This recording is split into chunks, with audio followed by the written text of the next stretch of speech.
Hey, yo, what's up, man? It's your boy HipHopGamer, the one and only, aka Shots Fired. You know how it goes down. Listen, I want to talk to you guys about gaming PR and the fact that gamers should be the gaming PR.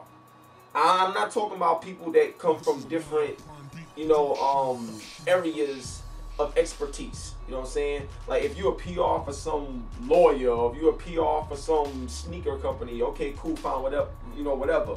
But if you're gonna be a PR for the game industry, at least know the industry that you're in. Play a fucking game. Like, you know what I'm saying? Something, like, know something about it. Like, and that's one of the problems that we've had in this industry, and it's a problem that still continues. You see what I'm saying? So I got a few examples that I want to explain to you that would enlighten how important it is to have gamers in the position of the PR role for gaming companies. Alright? Check it out. Here's the first thing I want to talk about. Xbox One. They finally come back to gamers. You know what I'm saying? So Phil Spencer, right? You know, he's been working at Microsoft, I believe, for 20 years, 20 plus years at that. And he said himself that the last 12 months, he's learned more at Microsoft the last 12 months than he has his entire time working there. You see what I'm saying?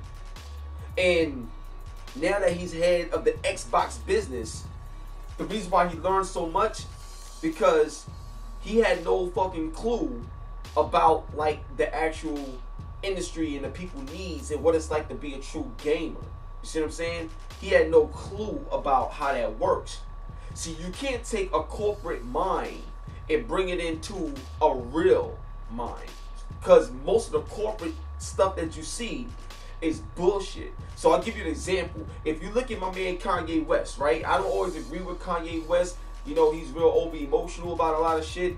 But there is some things he say that I do agree with, and this is one of them. Kanye West said that if I get in trouble a lot for telling you guys the truth, then what are you being told most of the time? And when you look at the game industry and the corporations in comparison to the real gamers, imagine what you've been told for so long. And now you're starting to see more of the truth. So thank God for Facebook and social media, the internet. Thank God for all of that. Because more truth is starting to be revealed. More voices are speaking out and everything.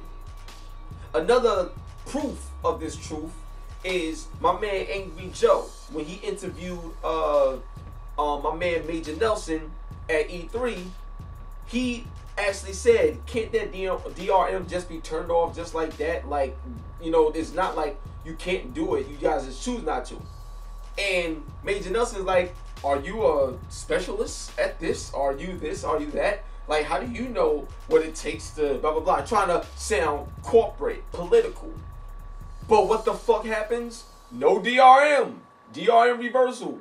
Just like that. Why? Because us as gamers, us on YouTube, we the real. You know what I'm saying? We the real, we the root, we run this shit. You see what I'm saying? That's what we do. Corporations are now starting to understand that they gotta listen and learn from us. Because the shit that they was doing, that political bullshit, is being exposed so much to the point where they can't even fully do it anymore and expect to get away with it. You see what I'm saying? That's the reality of it. So now that Phil Spencer is in his position, he admitted himself that, yo, our focus is the gamer. That's it. Our message earlier was wrong with the whole TV and entertainment. We was going a whole completely different route because you trying to appease and please people that don't give a fuck about your core. And no matter how cute, I'm telling you, no matter how cute or nice your arms could look, your arms can be real big. You can have your legs be all, you can be brawling, right? But if your core is weak, one punch to that gut, and your whole body just falls. So what's the sense of looking good if you can't be real about it? You see what I'm saying?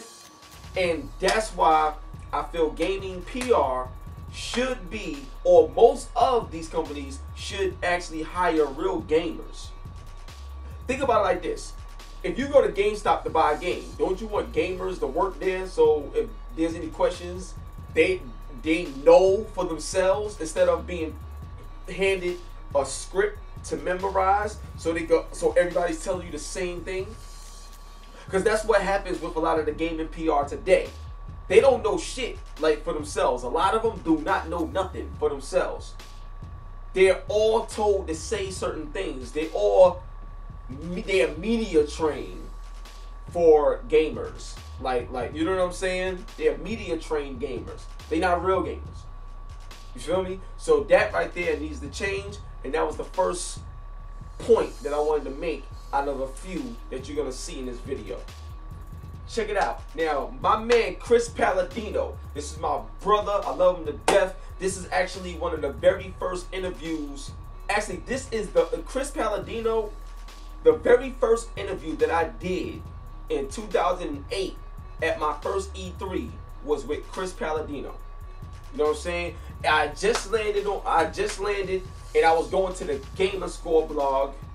You know what I'm saying? And I had heard that Final Fantasy was announced for Xbox 360. It was like a big thing and stuff like that. You know what I'm saying? So, you know, it was insane. Like, you know, so everybody's excited, you know, blah blah blah.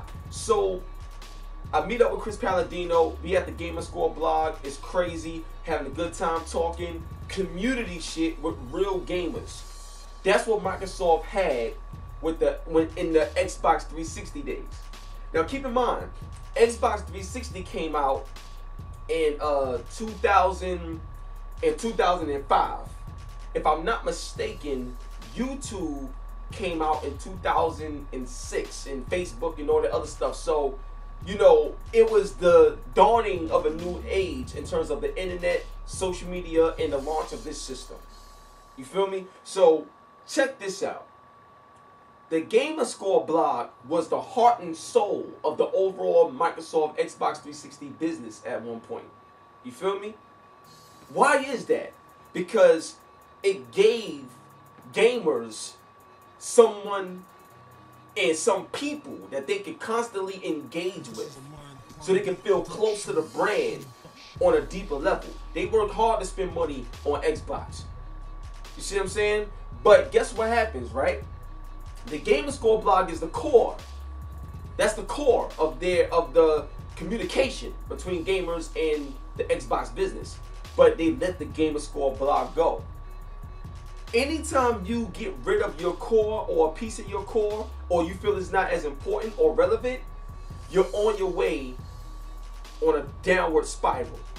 And what happened since the Gamer Score blog was gone? Because when you look at PlayStation, they got the PlayStation blog, the website, PlayStation meetups, shit. At PAX East, they got the PlayStation community that's gonna be there. They always do community things. PlayStation is heavy in the community. You see what I'm saying? Look at Shuhei, always in the community. Like, you know what I'm saying? Ashar Rashid, Adam Boyce, all of these big executives talk to gamers like everyday people. That is beautiful.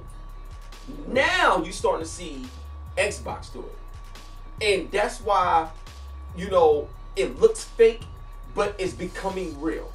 Because they learned a lesson and you can see that they're trying to change. But like I said, if a person is telling you the truth and they get in trouble for it, imagine what you've been told for so long. There's so much bullshit, and now it's starting to be exposed. That's why I love being real, son. You know what I'm saying? You can't lose when you real, feel me? You know what I'm saying? So that's, you know, that's one of the major things that's been going on. So since the Gamer Score blog has gone away, you started to see the whole aura of the Xbox brand start to fade in terms of that communication. Now, yeah, Xbox Live is great, you can talk with the people, but I'm talking about a relationship between the corporate, the people that you're giving all this money to, and the actual consumer. That relationship is important, and now it seems like Xbox is getting it back, and you never know, but the Gamer Score blog and all these other things may come back as well in a bigger, better, stronger way, simply because Phil Spencer is in the head role now.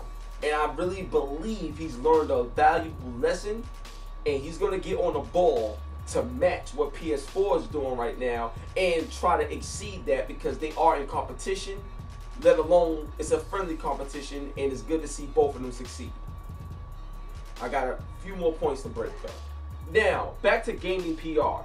When you look at a company like Rockstar Games, the reason why Rockstar Games is so great, because they have a I don't give a fuck attitude. You know what I'm saying? They are not held by the so-called rules and regulations of the industry. They do what they want, when they want, and that's why roughly they're the best. They're at the top. When you come out with a game that sells over 30 million copies, and there's a whole bunch of cursing, drugs, nudity, killing, all of that, everything that's good, everything that's bad, everything that's real is represented in that game. And it sold over 30 million copies. You know what I'm saying? You want to know why Grand Theft Auto sells so much every time it comes out? Because one, they come out when they want to put it out. They're not forced to do it every year to make sure their business stay afloat. They come out when they want to come out. They make what they want to make. They do what the fuck they want to do, because they real gamers, they are real developers, and they don't have to listen to somebody that don't know shit tell them what to do. And everything about Grand Theft Auto is based on something real that we wake up in the morning, see, and experience every day. You see what I'm saying?